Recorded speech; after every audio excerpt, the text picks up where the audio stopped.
Welcome to my channel.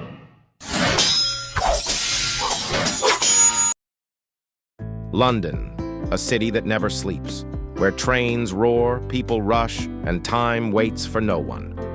In the heart of this fast-moving city lived Henry Morton, a young barrister, sharp in speech, fierce in arguments, and proud in demeanor.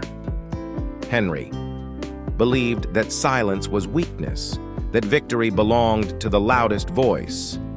In court, he was known for tearing apart arguments, overpowering opponents with sheer volume and speed. One day, during a sensitive case in court, Henry interrupted the opposing lawyer repeatedly. His voice was loud, his tone was sharp, and his words cutting. The judge fell silent for a moment, then rang the bell. "Mr. Henry," the judge said sternly, "present your argument. Do not become the court itself." Henry smiled smugly. "Your Honor, I am only defending the truth." The judge replied, "Truth doesn't always need a voice. Sometimes it is found in silence. Noise is often made by the guilty." Days later, the Bar Council issued a notice.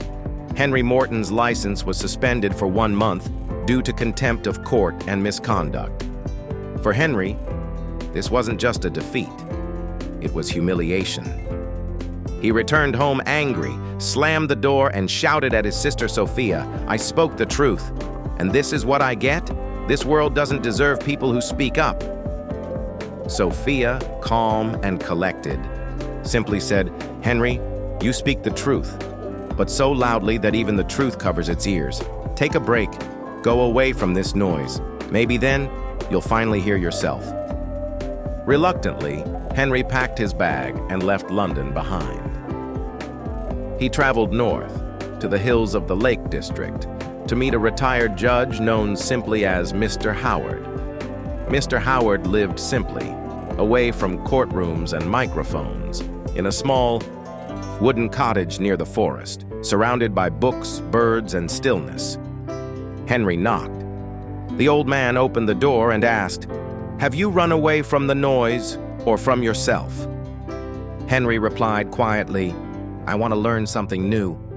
Mr. Howard smiled. "Then here is your first lesson. 7 days of complete silence. No speaking, only listening." Middle section, Imagery and Inner Journey, Day 1. Henry's mind screamed, "This is madness." No phone, no conversation, no debates. Day 2, the silence grew louder. His thoughts raced, memories echoed, regrets surfaced. Day 3, by the river, he sat and watched. Wind blew softly. For the first time, Henry listened, not to the world, but to his own heart. He remembered his father's old advice. "Son, speak from your heart before your mouth." Day 4. Tears rolled down his eyes. No one to argue with, no one to impress, only himself and a notebook in which he wrote, "I've hurt people with my words because I've been hurting inside myself."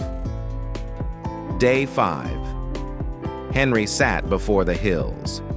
They said nothing, but he felt as if they were speaking. That day, he didn't need words.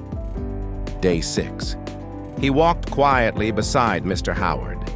No conversation, yet he felt a deep connection. Day 7. As the sun set, they sat near the fire. Mr. Howard finally spoke. "What have you learned, Henry?" Henry, with a soft voice, replied, "I now know the weight of my words. Silence has taught me how to listen, and in listening, I've discovered myself."